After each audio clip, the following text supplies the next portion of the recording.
Bu Rina, itu ada orang dari kantor anak ibu. Bu Rina, kami dari instansi tempat anak ibu bekerja. Oh, iya Pak. Ada keperluan apa ya? Kami cuma mau klarifikasi. Kami menerima laporan anonim yang mempertanyakan proses penerimaan PNS atas nama anak ibu.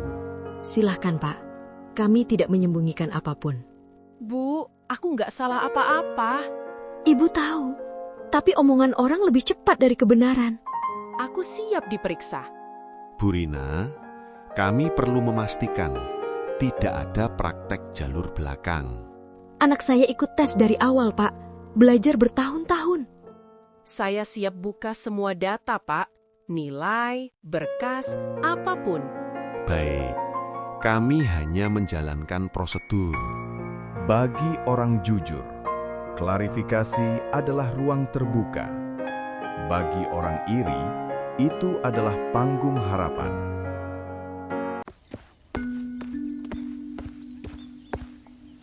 Kalian udah tahu belum? Barusan tuh ada orang kantor ke rumah Bu Rina. Hah? Serius? Yang pakai seragam rapi itu? Iya, motor dinas pula. Lah, jangan-jangan beneran ya omongan kemarin? Makanya, kalau nggak ada apa-apa, ngapain sampai didatengin? Hah? Masa sih? Aduh, aku jadi nggak enak. Loh, kamu kan yang bilang awalnya. Jangan salah paham. Aku tuh cuma dengar dari orang lain. Orang lain siapa? Ya, orang lah. Tapi kamu yang paling yakin kemarin, Sar. Sampai bilang, cepet banget ya prosesnya. Ya udahlah, aku nggak mau ikut campur urusan orang. Kalau bersih, harusnya nggak takut. Lucu ya? Kenapa? Yang paling ribut duluan, kok sekarang paling diem? Saat api mulai membesar, tak ada yang mau mengaku menyalakan.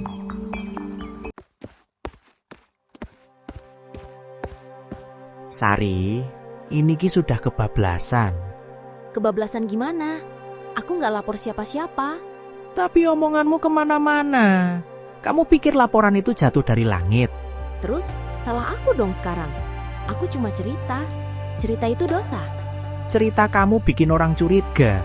Sekarang petugas datang beneran. Kalau mereka bersih, harusnya nggak takut. Yang bersih memang nggak takut, tapi yang ngomong bisa diseret. Maksud kamu apa? Kalau sampai ada yang nyari sumbernya, kita siap nggak? Nggak akan sampai sejauh itu kan? Aku cuma pengen satu, Sari. Besok-besok, tolong berhenti ngomong yang ngundang fitnah.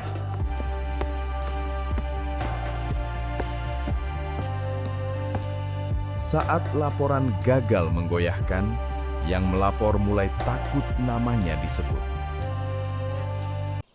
Kebenaran tidak pernah terburu-buru, tapi selalu sampai. Ia datang tanpa teriak, namun cukup untuk membuat dada sesak. Lalu lega. Bu Rina, kami sudah memeriksa berkas, nilai, dan riwayat proses seleksi anak ibu. Sejauh ini tidak ditemukan pelanggaran apapun. Laporan yang masuk tidak disertai bukti kuat. Secara prosedural, kami anggap tidak berdasar. Jadi, nama anak saya tidak tercemar, Pak? Tidak, Bu. Prosesnya bersih dan sah. Maaf, Pak. Saya bukan takut diperiksa. Saya cuma takut anak saya dicap curang. Padahal dia berjuang sendiri. Saya cuma pengen kerja jujur, Pak. Dan itu yang kami lihat. Terima kasih, Pak. Ini bukan cuma soal jabatan, tapi soal nama baik. Baik, Bu. Kami permisi dulu. Terima kasih atas kerjasamanya.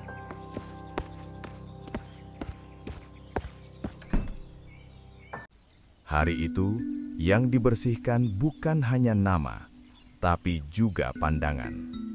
Pak, boleh tanya sebentar? Tentu, Bu. Ada hal apa ya? Bapak datang ke rumah Bu Rina. Apa ada masalah dengan anak Bu Rina, Pak? Kami datang untuk mengklarifikasi laporan anonim tentang penerimaan PNS anak Bu Rina. Kami sudah cek, tidak ada pelanggaran. Proses penerimaan anak Bu Rina bersih. Berarti isu-isu itu nggak benar. Isu tidak disertai bukti, hanya akan merugikan pihak yang dilaporkan.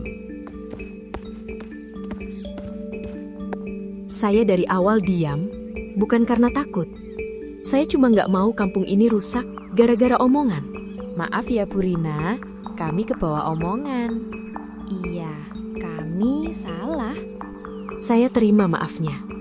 Tapi tolong, jangan ulangi ke orang lain. Anak saya cuma pengen kerja jujur. Itu aja. Gosip itu seperti angin. Ia tidak pernah hilang, hanya berpindah arah. Jadi, anak Bu Rina beneran bersih ya? Iya, petugasnya sendiri yang bilang. Terus kemarin-kemarin itu kok bisa rame ya? Kita pikir-pikir lagi, yang pertama ngomong soal jalur belakang itu siapa sih? Bukannya Bu Sari ya? Kalau dipikir-pikir, yang paling sering ngomong soal Bu Rina itu Sari ya? Iya, awalnya cuma katanya. Lama-lama jadi cerita panjang. Kasian juga Bu Rina, padahal dia nggak pernah pamer. Yang sering ngomong malah yang nggak kelihatan capek. Mulai sekarang, kalau ada omongan-omongan, jangan langsung ditelen. Orang yang terlalu lama diam bukan berarti tidak tahu. Kadang ia hanya menunggu waktu yang tepat untuk bicara. Bu Rina, ada apa sore-sore kesini? Ada yang mau saya tanyakan. Dan kali ini, saya pengen jawabannya jujur. Tanya apa? Kok serius amat? Isu soal anak saya, yang bilang dia masuk pakai jalur belakang, itu dari siapa, Sari? Loh, saya juga dengar dari orang lain. Orang lain yang mana? Sari, saya ini bukan orang bodoh. Satu-satu ibu-ibu bilang, omongan itu awalnya dari kamu. Kalau orang mikir yang aneh-aneh, itu salah saya. Kamu bilang katanya. Kamu bilang aku cuma heran. Tapi kamu tahu persis, kalimat-kalimat itu bisa nyeret nama anak saya. Kamu tahu rasanya apa? Dengar anak kita dituduh curang, padahal dia pulang malam tiap hari buat belajar. Saya diam bukan karena takut. Saya diam karena saya percaya orang dewasa punya hati. Saya juga capek, Bu Rina. Anak saya terus dibandingin. Itu bukan alasan buat nyakitin anak orang. Kalau kamu iri, bilang. Kalau kamu sakit hati, jujur. Bukan bikin cerita dan sembunyi di balik katanya. Kamu tahu bedanya kita, Sari? Saya senang lihat anak orang berhasil. Kamu sibuk nyari celah biar kelihatan salah. Saya nggak niat sejauh ini. Tapi kamu nikmatin omongannya. Saya kesini bukan minta permintaan maaf. Saya cuma mau kamu tahu, saya tahu semuanya. Ada luka yang tidak dibalas teriakan, hanya jarak dan rasa malu yang tertinggal. Saat keresahan dibiarkan terlalu lama, warga akhirnya berhenti berbisik dan memilih bicara. Baik, ibu-ibu kesini pasti ada keperluan penting. Silahkan. Pak RT, kami resah. Resah soal apa, Bu? Soal gosip yang nyebar kemana-mana. Tentang anaknya Bu Rina. Saya sudah dengar sekilas, tapi saya perlu jelasnya. Awalnya cuma omongan kecil, tapi lama-lama bikin suasana kampung panas. Dan yang paling sering ngomong, Bu Sari, Pak. Ibu yakin? Kami dengar sendiri, Pak. Bukan sekali dua kali. Kadang di tengah keresahan, ingatan lama tiba-tiba menemukan tempatnya. Pak RT, ngomong-ngomong soal spanduk yang hilang itu, Kenapa, Bu? malam sebelum spanduk itu hilang, saya lihat Pak Arman. Pak Arman? Iya, dia lewat depan rumah Bu Rina, bawa tangga. Ibu yakin itu Pak Arman? Yakin, Pak. Saya sempat mikir mau negur, tapi sudah malam. Pak RT, kalau soal itu, saya mungkin punya bukti. Bukti apa Pak Dedi? CCTV rumah saya ngarah ke jalan depan rumah Bu Rina. Serius, Pak? Iya, awalnya nggak kepikiran. Tapi setelah dengar cerita Bu Wati, kayaknya perlu dicek. Saat cerita bertemu gambar, kebenaran tidak lagi bisa bersembunyi. Nih, jamnya jam 12 lewat dikit. Ya Allah, itu beneran Pak Arman? Cukup. Terima kasih ibu-ibu. Ini bukan gosip lagi. Saya akan panggil Pak Arman dan Bu Sari. Masalah ini harus diselesaikan terbuka. Kami cuma pengen kampung ini tenang, Pak. Dan itu juga tugas saya. Gosip mungkin dimulai dari mulut, tapi kebenaran selalu mencari saksi. Saat kebenaran sudah cukup bukti, yang dibutuhkan hanya satu hal, keberanian untuk mengaku. Sore, Pak Arman, Bu Sari, kami kesini bukan untuk ribut, tapi untuk menyelesaikan. Menyelesaikan apa Pak RT? Isu yang ibu sebarkan dan spanduk yang hilang. Sari, aku kesini bukan buat teriak dan nuduh. Aku cuma mau dengar langsung. Omongan tentang anakku, itu dari kamu kan? Saya cuma ngomong biasa, Bu Rina. Saya cuma bercanda. Biasa sampai ada laporan anonim, sampai nama anakku diseret. Pak Arman, kami juga punya bukti lain. Kami sudah melihat rekaman CCTV rumah saya.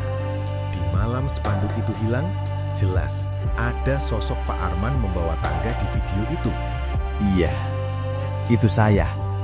Saya yang nurunin spanduk itu. Ya Allah. Mas, kenapa nggak bilang? Aku capek, Sari. Anak kita dibandingin terus. Capek bukan alasan buat nyakitin orang. Bu Sari, ibu juga perlu jujur. Iya, aku yang mulai ngomong. Aku iri. Aku sakit hati. Tiap hari lihat spanduk itu, rasanya kayak ditampar. Tapi yang kamu tampar anak saya. Baik, karena ini sudah jelas, kami putuskan bersama warga. Pak Arman dan Bu Sari wajib minta maaf terbuka kepada Bu Rina dan keluarganya. Keduanya tidak dilibatkan kegiatan kampung selama 3 bulan. Dan jika kejadian serupa terulang, akan kami bawa ke jalur hukum. Di kampung, malu adalah denda yang paling mahal. Tidak semua orang siap meminta maaf, dan tidak semua luka siap menerima. Tapi hari itu, kebenaran memaksa semua orang berdiri di satu titik. Baik, sesuai kesepakatan warga, hari ini Pak Arman dan Bu Sari akan menyampaikan permintaan maaf secara terbuka. Silahkan. Assalamualaikum. Saya Arman. Saya berdiri di sini bukan sebagai tetangga yang benar, tapi sebagai orang yang salah. Saya yang nurunin spanduk kelulusan anak Bu Rina. Saya tahu itu bukan hak saya. Saya tahu itu bukan urusan saya. Tapi saya kalah sama iri. Bu Rina, saya minta maaf. Saya yang mulai ngomong ke tetangga. Saya yang nyebar cerita yang gak pernah saya cek kebenarannya. Saya iri, karena anak saya belum bisa bikin saya bangga. Tapi itu salah saya, bukan salah anak ibu. Saya nyakitin ibu, lewat anak ibu. Saya bikin ibu kepikiran. Saya bikin anak ibu takut. Saya bahkan rela fitnah demi nenangin hati saya sendiri. Maafin saya, Bu. Maaf, bukan soal mudah memberi, tapi soal berani melepas. Sari, kamu tahu yang paling nyakitin apa? Bukan spanduk yang hilang, tapi saat anak saya pulang dan tanya, "Bu, aku salah ya?" Anak yang jujur dibikin ngerasa bersalah. Saya terima permintaan maafnya, tapi saya nggak akan lupa kejadiannya. Bukan buat balas dendam, tapi biar kita semua ingat. Baik, dengan ini permintaan maaf diterima. Spanduk bisa hilang, laporan bisa anonim, tapi iri selalu meninggalkan jejak. Dan malam itu, semua orang pulang dengan pelajaran masing-masing.